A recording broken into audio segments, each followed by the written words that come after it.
The thing that I'm fascinated about, and why I was very excited to come and listen to all this, was that I think Edward de Bono, I remember Edward, right? Good old Edward, said to me years and years ago, Kevin, there is no point being brilliant at the wrong thing. And I think knowledge is the wrong thing, okay, just to be clear, right? So, I mean, I think information is important and knowledge is important, all that kind of stuff. For me, it's become a table stake. It's become foundational, okay? If you surround yourself with Muppets who aren't very smart, you're not going to last very long. So let's everybody get the right information and understand how to use machines, etc., and do it rather quickly.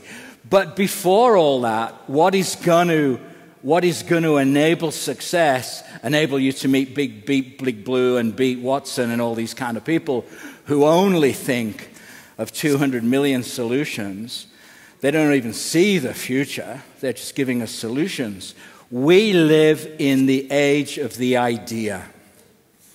Ideas are the currency of our future. It is ideas that we should all be focusing on. We need to be creating a culture where ideas are streaming forth, and culture will eat strategy and knowledge for breakfast. Okay? Only ideas have unreasonable power. The unreasonable power of creativity, the unmeasurable power of Da Vinci, of walking around Vienna, of environments like these. This is where I think the future is going to happen. Technology, for me, is an enabler. It is not a revelation. There's been technology changes throughout the course of history, of course, and they've accelerated every 10 years, every 20 years, every 30 years, and that will continue. Thank goodness for that. Fantastic. And mankind has harnessed those, unleashed those, worked with those, and is fueled by one massive thing, and that is emotion. Emotion. Donald Kahn will tell you, neurologists and so on, the difference between a rational thinking or rational process and emotional thinking is very simple.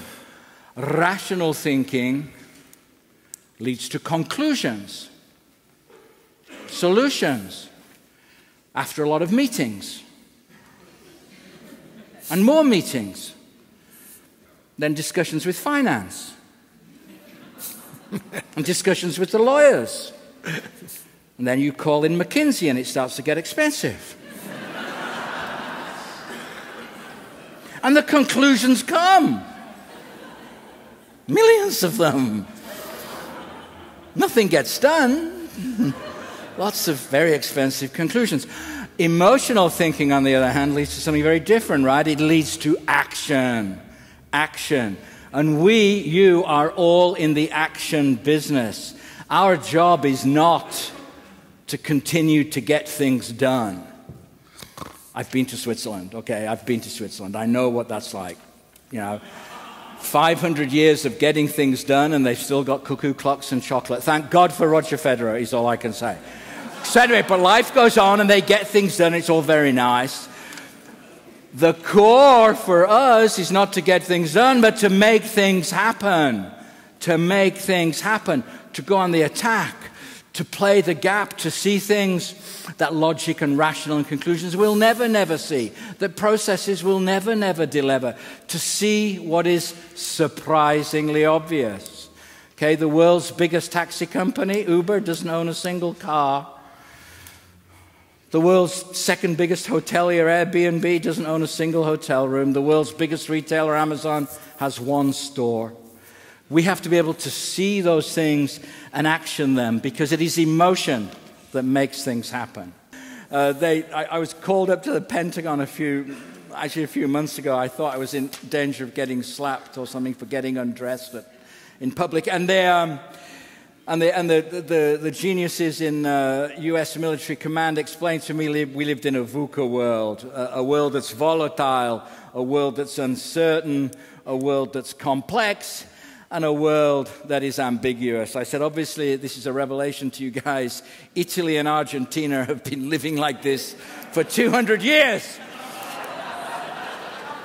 But I guess in Minneapolis, it's New Year's. And I said, in fact, for those of us that have passports and have to travel in the rest of the world, we've already reframed this VUCA world, because in this, what I think actually is a post-automated world, actually, we're going to move into a post-automated world. We're going to flash through all this artificial intelligence and come into a world where the only thing that differentiates is emotional content, is emotional contribution.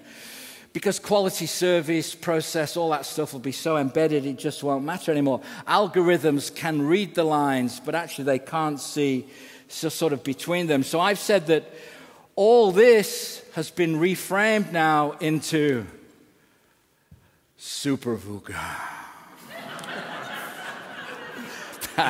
I mean, I'm in advertising, right? Clearly, I'm in advertising. And everything in advertising is super. You have super size, super model, super whatever, right? I don't know. Anyway, and I said, listen, the world that we look at as humans is a world that is vibrant, full of life, full of the optimism that Tammy talked about. I am a radical optimist, as Colin Powell said. Perpetual optimism is a force multiplier. And he was right. Okay, so we live in a world vibrant. Millennials are not scared. They have no fear. They're not concerned about all this AI, IA, all that stuff. Man, they love it. This is life. This is good. They're going to connect. They're going to collaborate.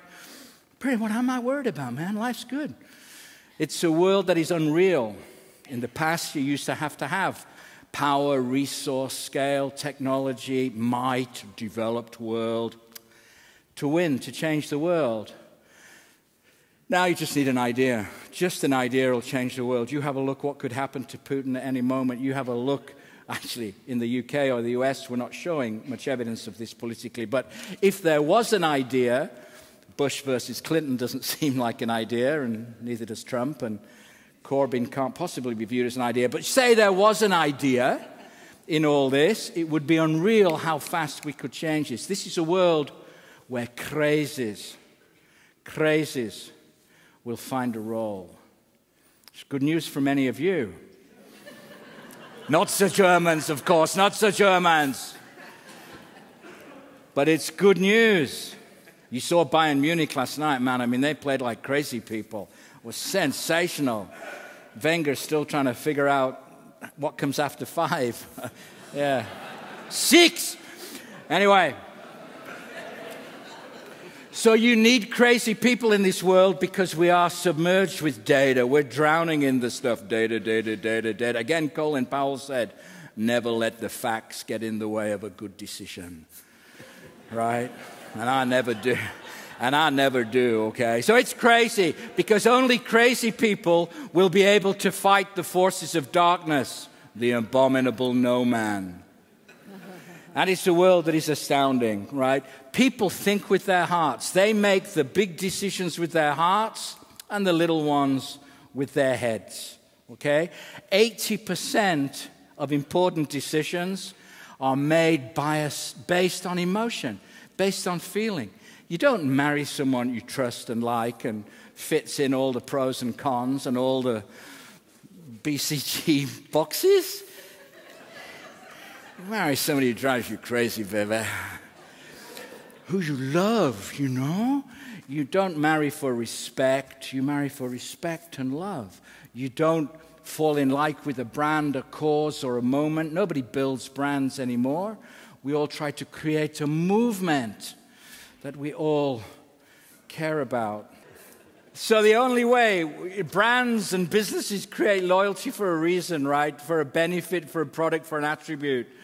What emotion does is create loyalty beyond reason, beyond price, beyond benefit, beyond technology.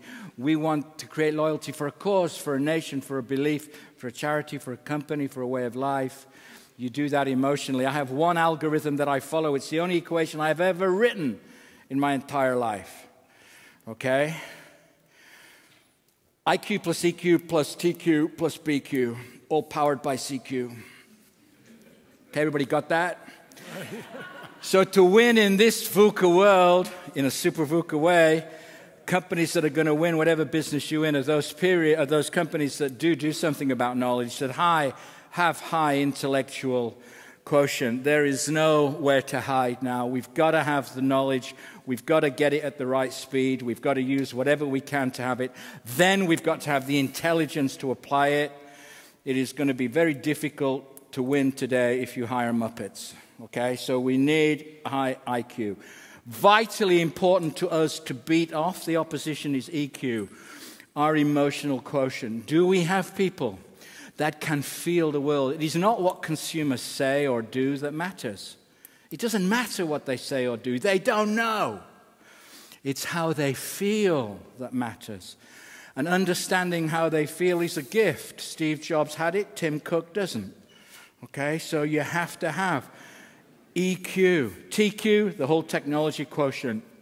You cannot bury your head in the sand. You cannot ignore this. You cannot be a slave to technology.